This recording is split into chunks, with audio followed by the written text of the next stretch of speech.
Good afternoon, everybody. We're calling to this meeting to order. I note that some of our participants are participating via video conference. Today's public meetings are also being live streamed from the Port Authority's website. We'll now hold the public committee meeting, starting with the Committee on Finance, which Commissioner LaBarbera will chair. We will then hold a Committee on Capital Planning, Execution, and Asset Management, which I will chair, and we will conclude the public portion of today's meeting with a public board meeting. At this point, we're going to welcome, first of all, in person, our newest commissioner, Marie-Therese Dominguez, and we're going to have a formal swearing in for you at the public portion in about 15 or 20 minutes. The new commissioner was appointed to the board by Governor Hochul, and we look forward to her joining our board and more at the public board meeting. Let's now start the public session on our Committee on Finance. Commissioner LaBarbera. Thank you, Mr. Chairman. Today's meeting of the Committee on Finance is being held in public session. At this point, I ask Secretary to advise those present of the composition of the Committee on Finance and any commissioner recusals on the matter before the committee at today's meeting. The Committee on Finance is composed of Commissioner LaBarbera, the committee chair, Commissioner McCabe, the committee vice chair, and Commissioners Fine, Kelly, and Richardson. All committee members are present. Also present today are Chairman O'Toole, Commissioners Bolwage, Dominguez, Eve, Fisher, Helmy, and there are no recusals required as there are no requests for action. Thank you very much. I now call on our Chief Financial Officer, Libby McCarthy, to present the financial performance results for the first half of 2025. Libby. Thank you, Chairman, and good afternoon, Commissioners.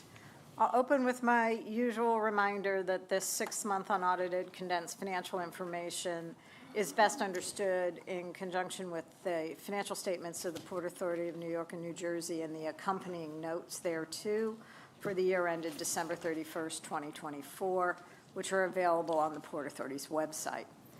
In addition, please note that the results that I'm showing today were prepared in accordance with the Port Authority's bond resolution, which is the basis of reporting that we use to set our budgets and is included in the unaudited condensed financial statements, which were prepared in accordance to GAAP and will be posted on our website later today. Overall, Port Authority had very strong results in the first 6 months of this year. Net operating revenues totaled approximately $1.4 billion for the period. And excluding the capital write-off in 2025 that you can see on this chart, net operating revenue was equal to 2024, the same period in 2024. Also excluding that capital write-off in the period, net operating revenue was $73 million or 5% higher than planned for the period. The authority's net revenues available for debt service totaled $1.8 billion for the 6-month period, which was approximately 4% lower than 2024 and about 1.5% lower than planned. But it's important to note that both of those results are the result of the timing of aviation-related grant and passenger facility charge revenues versus the original budget timing, and that is expected to reverse as the year progresses. Let me start now with an overview of our activity, as I usually do. And again, just to orient you to this chart, the green line represents the activity during the first 6 months of 2025, and the yellow line is the same period in 2024. The chart on the left is our aviation passenger activity, and the chart on the right is our bridge and tunnel vehicle activity. Despite some of the recent challenges, particularly at Newark Airport, the Port Authority's airports continue to experience very strong activity, near the record-setting volumes that we experienced in 2024. More than 68 million passengers traveled through our 3 major airports during the first half of the year. Total volume was approximately 3% lower than 24 levels, and 6% lower than planned, but that is almost fully attributed to the flight reductions mandated by the FAA as a result of their ongoing staffing challenges and technology issues at Newark Airport. As well as we have the 1 day extra day in 2024 because of leap year in February, and you'll see that consistently as we look at activity across the periods. Activity at JFK and LaGuardia was only 1% below the record-setting levels in 2024. Moving on to the activity at our bridges and tunnels, they totaled 59 million vehicles during the first half of this year, which was approximately 1% lower than the 24 levels and approximately 1% lower than planned. The year-over-year decline in traffic is attributed to a combination, again, of that leap year, which you can see the large dip on the chart in February, as well as the more severe and frequent winter storms in 2025, which do impact our first quarter travel activities. At this point, any potential impact of the implementation of congestion pricing for those traveling into the central business district across our facilities, that remains under review. On this next slide, I'll talk about ports on the left side of the graph and path activity on the right. Our ports continue to be amongst the busiest container ports in the nation. Volume in the first half of the year finished 5% higher than the same period in 2024 and is also 6% higher than our budget. We attribute these results to inventory front-loading given concerns in the marketplace over higher tariffs.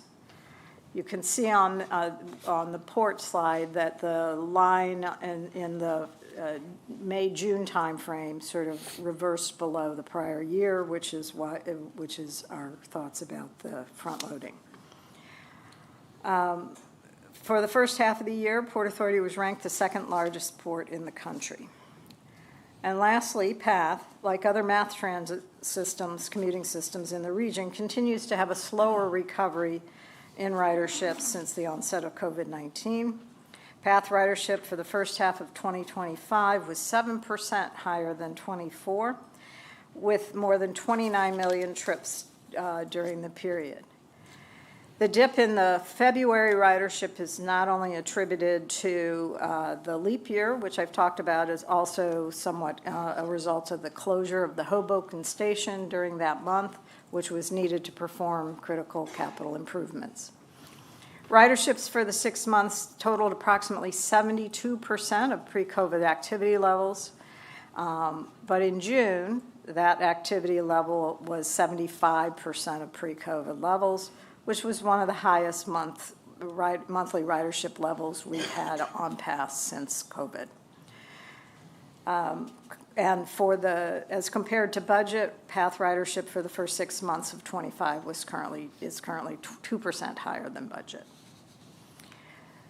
This slide shows the breakdown of our gross operating revenues for the first half of 2025 as compared to the same period in 24, and also compares to our 2025 budget. Gross operating revenues for the first 6 months totaled more than $3.5 billion, which is an increase of $155 million or 5% year over year. This strong performance is primarily driven by higher aviation cost recovery revenues, higher aviation and marine port rental income revenues, and higher tolls at our bridges and tunnels, which is a result in part of the CPI approved annual adjustment to the tolls, as well as the additional board-approved 25-cent increase, which became effective in January of this year, and a CPI-based adjustment to PATH fares that also became effective in January of this year, as well as that higher PATH ridership I talked about a minute ago. As compared to 2025 budget, gross operating revenues for the 6-month period were 75% or 2% higher than planned, primarily due to higher rental revenues at our airport and marine port facilities.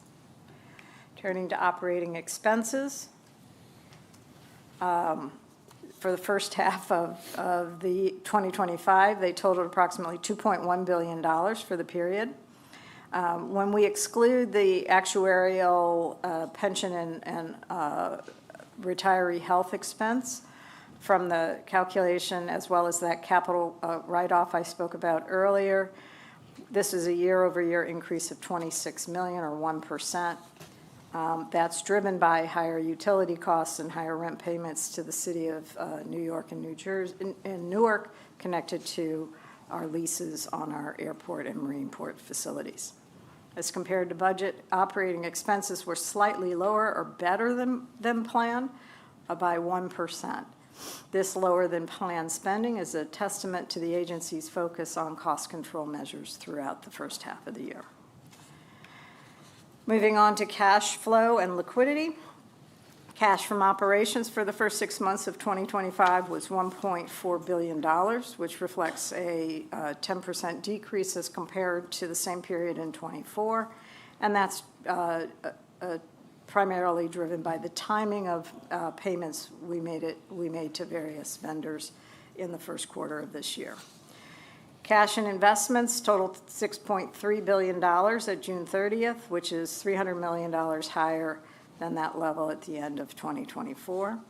In addition to our cash and investments, as of June 30th, the Port Authority had approximately $440 million of capital to support our liquidity to support our capital plan, and that consists of capital funds on hand as well as available bank revolving capacity.